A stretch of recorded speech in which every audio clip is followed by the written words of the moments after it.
Believe it or not, one of the biggest problems I run into when I work with new podcasters is some of them are actually way better than they think. They just can't allow themselves to think that way. Podcast Growth Nation, today, for episode number 186, what if you're better than you think?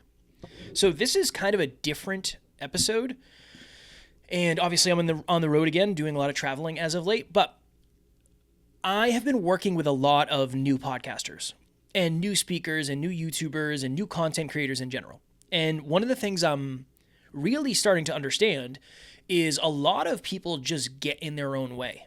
And all I mean by that is they're actually pretty good communicators. They actually are strong with hooks. They're good at storytelling, but they just get in their own head, and that holds them back from doing the first episode, from recording the first video, from putting the first thing out there into the world. And my challenge and my thought process for today's episode is, one, let me share the behind the scenes of what pre-edited content actually looks like. That's part one. And then part two, let's really rate ourselves on where we are with our skills. Right now, I guess I'm predominantly talking about speaking and just communicating in general. Speaking in general, we'll put it that way. So I had a client today that we recorded some really cool content. They have a very unique business, and it was a cool opportunity to record some very unique stuff. And at one point, they were saying, is any of that good enough to use? And I said, believe it or not, most of that stuff is better than you think. And I said, as an example, we have certain clients that send us an hour's worth of content, and it ends up being a 30-minute episode because there's a lot of mistakes, and they start something and then they mess it up and then they go back and start it again. And I'm not making that wrong. Everybody has their process. But I said, you're way better than you think. And I'm not just saying that to say that. I'm not saying that to make you feel good. When we don't do a good take, I say, hey, do it again. Do it again, do it again, do it again. So it's not a matter of just trying to make this person feel good. It's more the thought that you're better than you think. I'm trying to cover this blue light here on my mic, my travel mic. You're better than you think, and unfortunately, the world is never going to see your content because you think you're terrible at this. And here's the wonky part of it. We have some clients who just record and go. There's very little editing. It's very easy, all right? We have other clients where it's an hour's worth of content and it gets broken into a half-hour episode. The point I'm trying to make with this is, number one, you don't ever see the raw, unedited stuff, so you don't know what it looks like beforehand. And you only see your raw, unedited stuff when you're doing it. And that contrast is a lot for podcasters and speakers and content creators. I think we should rate ourselves.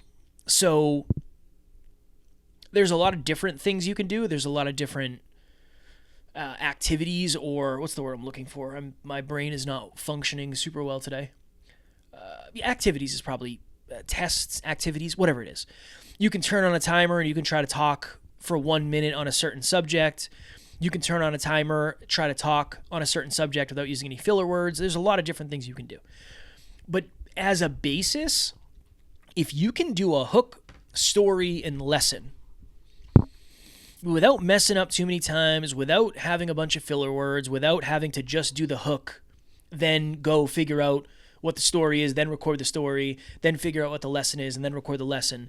If you can sit down and you can say, okay, this is going to be my hook. You'll never believe what happened to me this weekend. And you can do that.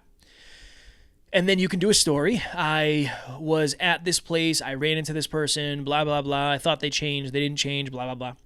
And then the lesson is, we like to see the good in people even when they don't deserve it, hypothetically. If you can do that without messing it up 50 times, you're probably better than you think you are. It just doesn't feel like it. There's something to be said about that, because we are, at the end of the day, our biggest enemies when it comes to comparison. We are the harshest critics for ourselves, myself included. But you might be better than you think. And I think that's something we don't really think about. I think we all assume we're worse than we think. And I'm not saying this is a good mindset to be in. I'm not saying it's the most constructive mindset. Obviously, you got to keep working and you got to work on it forever.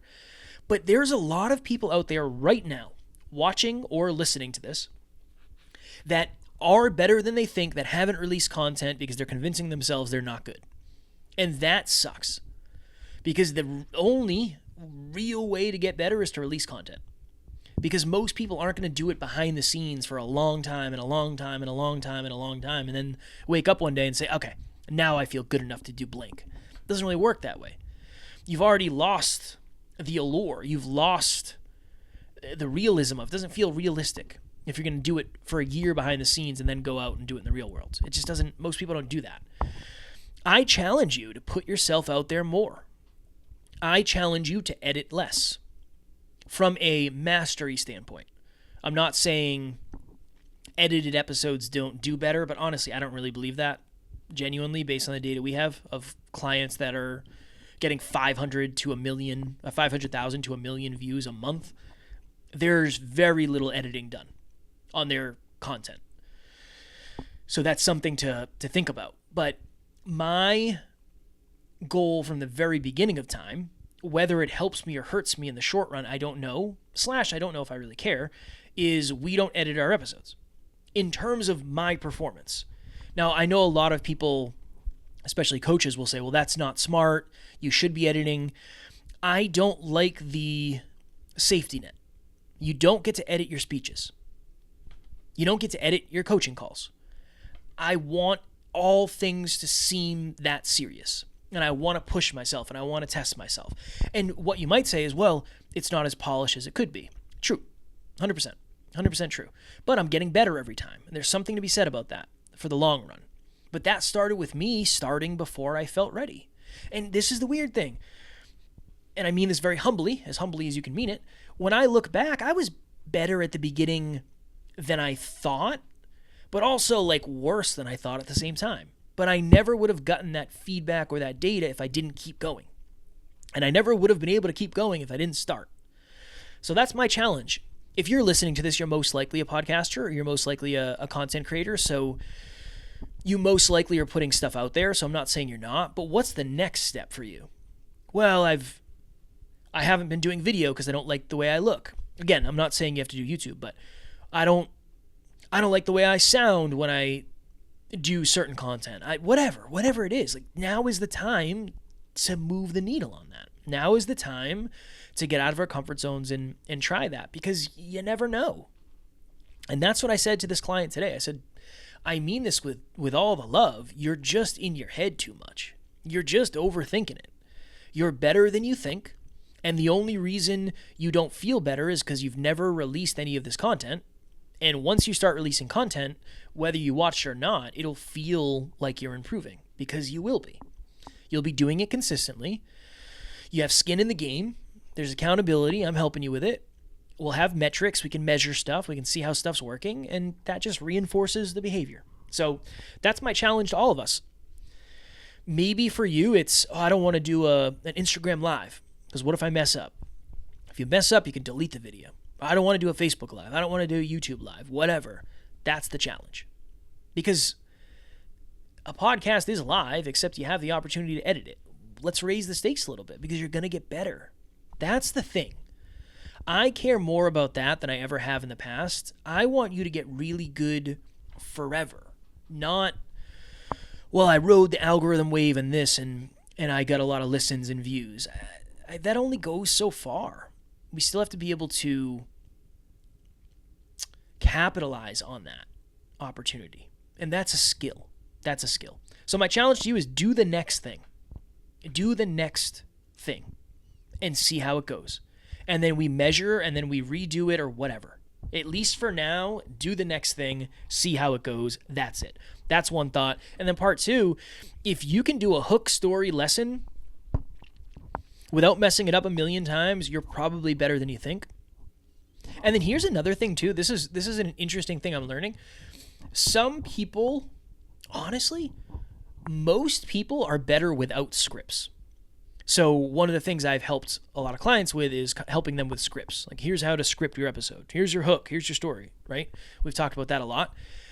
I find that most people are better at just going off the top of their head as opposed to trying to read a script, because when you're trying to read a script, you forget what you wanted to say because what you wanted to say in the first place isn't really what you wanted to say. It's not like your natural thing.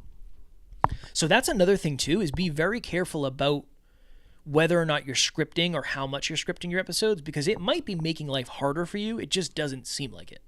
It seems easier because there's more certainty, but more certainty is not always the answer, especially from a creative process. Sometimes less certainty is good because it allows you to like get into flow and really get into it. So I'm throwing that out there as well. All right, cool. If you need help with any of the things we talked about today, if you feel like, I don't know, you're in it for the short run and you're afraid to really work on the skills that will help you over years and years and years, I will have my link below for a free 30-minute podcast breakthrough session, as always. And then we have a private Facebook group called Podcast Growth Nation. We'll have the link below for that as well. What do I hope for you today? I hope you're doing the scary thing.